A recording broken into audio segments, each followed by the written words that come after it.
and Violet were the first initial picks. Okay. That is a great punish. Managing to find the pick onto Gaga. Violet was only just back in the fight with them too. So that's 6-man. That right there is what you're looking at. You just saw a bit of a coordinated dive, all came through on late young, Shock saw their opening, and they went for it.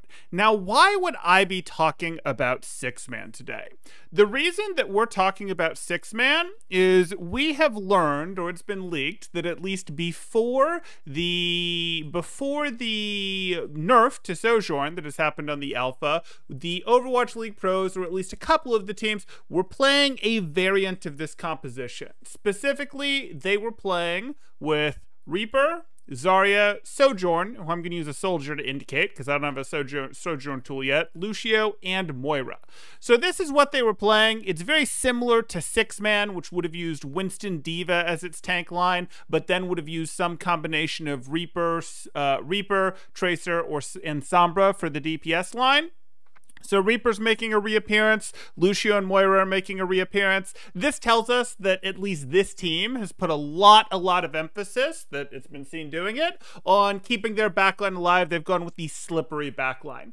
And the way this works is it's a brawl dive hybrid. It doesn't set up for traditional dives where it would try to surround its opponents, like, okay, let's try to get our Reaper over here, and maybe our Sojourn up here, and then have the three of us dive from here. That's not really how it thinks about things. It really is more of a brawl comp that is using its mobility from dive aspects as a way to quickly get on top of opponents. So speed boost, run them over type thing. And then it's always had the advantage of, at least if we drop the Zarya, being undivable. If the opponents were set up on some sort of dive comp, they try to dive, well, A, it's sticking together, so there's pretty good peel, pretty good ability to peel that.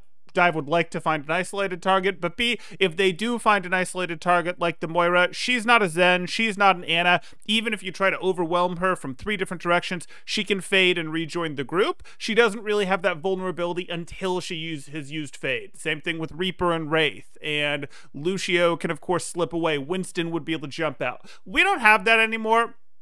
We now have a Zarya, so that potentially opens up a weakness, but the weakness that it has opened up would be, hey, we're going to take down a bulky 400 HP tank hero who has the option of using 2 bubbles on themselves. So not too big of an opening, and the comp still will want to cluster together for that Moira value, for that Lucio aura value, so that makes sense.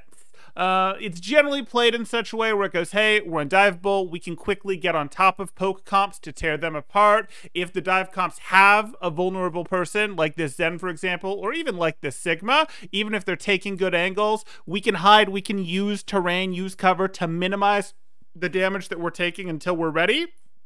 Or we can go on point to force pressure and use cover there, and then as soon as we see an opening from opponents trying to get close enough, we can dive on someone invulnerable and just beat them in a brawl. That's how it's traditionally worked. Now, in Overwatch 2, non-mirror situations, what we're looking at is still, we'd want to think of this as, hey, we'll take cover to minimize poke, because our only real source of poke tool ourselves would be Sojourn. Sojourn has a hit scan weapon with some range to it, the railgun. She's going to have some poke. No one else has meaningful poke. Lucio can throw some stuff out. Zarya can sort of get some stuff out, but you don't want to put those bubbles on cooldown to get decent energy. Not really going to have a poke phase. It's still going to be extra important to go, hey, let's use cover. Let's use natural cover to force the opponents to rotate in such a way that they can threaten angles on us, that they can shoot around the cover, those sorts of things. And let's use objective pressure from the point to potentially make the opponents, after this first fight on this map anyways, to make them spread out in such a way where, hey,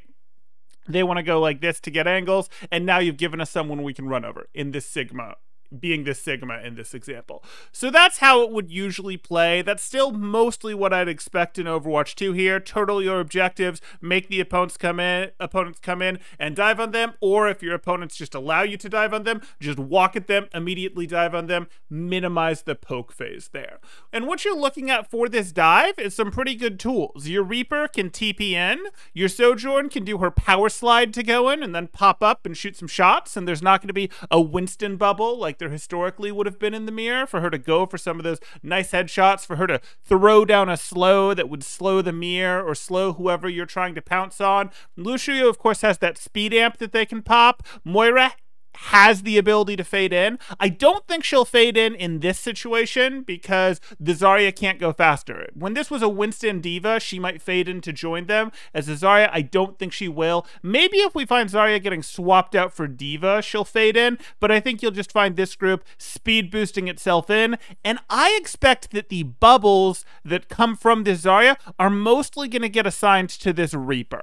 I expect Reaper's mostly going to get a double bubble type situation here, because Reaper is going to have his Wraith form forced as quickly as possible in order to not just die to the engage. And a little protection for his Shadow Step doesn't really hurt either, because Reaper does a silly amount of damage at close range, 2 bubbles onto it. That sort of makes sense. We've had a lot of early hypotheses, mine included, that, hey, Reaper plus Zarya, that's kind of a pretty good way to tank. That's a way Zarya could work. Cool. So that's not too wild. You could potentially see a swap as time goes on where, hey, maybe instead of using Zarya, we find ourselves using D.Va. A reason that you could see that would be, let me just grab D.Va real quick, would be that, wrong color D.Va.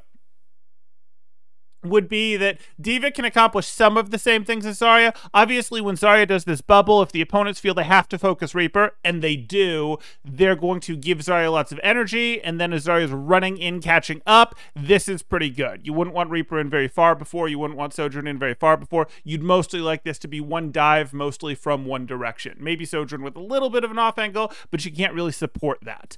That works. Zarya gets a bunch of energy, allows Reaper to do work. If Reaper isn't immediately forced to Wraith, Reaper does too much work and just wins the fight. Cool.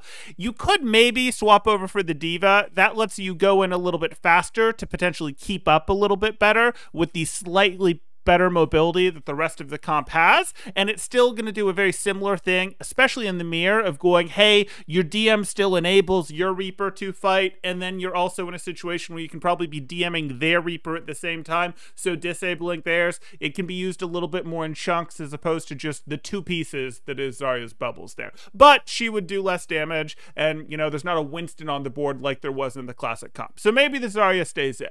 But that's sort of what we'd be looking at here. The mirror, I expect, is generally going to involve, as it has in the past, a little bit more of walking into each other and saving those mobility cooldowns for someone to leave. So the Reaper might get bubbled twice, get focused really hard in the mirror, and then immediately forced to leave, and they keep that, and they haven't lost the fight. All that's happened is their Reaper's left, and he'll work his way back in. Or their Sojourn has power slid out, and she still has range and can work. Or their Moira's voiced out, and now isn't healing as effectively, but you're still in the fight to some degree. That's generally what you've seen more in the mirror, and if this really caught on, that would be something that we could look at. I don't really expect this, though, to be the long-term permanent comp that we're looking at, even for the first meta in Overwatch 2's beta. We may see some of it. It may be something that, you know, as we saw, this was a comp that some teams were running before the Sojourn nerf in alpha. Some of the L pros were running. We could see this work its way over to ladder. I wouldn't expect this to be the first thing that we see in Overwatch League, for example. That would kind of surprise me. I expect that this was more just the easiest comp to transition from Overwatch 1 to Overwatch 2. This is very similar to 6-man. It was sort of the easiest thing to go, hey, we don't have to figure out the difficulty that is running support lines with worse peel in this game. See my previous video on how tanks may be unpeelable monsters in Overwatch 2, so this was sort of the easiest to get to. I think the meta will naturally develop, even if we don't see any buffs or nerfs, away from this into something that's a little bit more powerful as time goes on, but they just haven't solved the problems for this one yet. So let me know what you guys think. Do you guys think, hey, Temporal, you're wrong, this is definitely going to be played, we're going to see a ton of this on ladder, it's got a somewhat lower execution bar than we've seen in other things? I should remind you guys that it does create some difficulty, and it really is important that you don't take much damage on the way in, you use cover well, and most of ladder is not good at avoiding taking unnecessary damage. Remember, Moira can only heal you so much before the fight if she doesn't have that there. So will this be popular? Are we going to see none of this? Is it going to be something else entirely? Are my other meta prediction videos a lot more on point, or are they the future? You guys let me know what you think. If you want to see more content like this, want to have more of that lead up to Overwatch 2, do definitely let me know in the comments down below. Drop a like and consider subscribing. Hope to see you in the future. Thanks. Temporal out.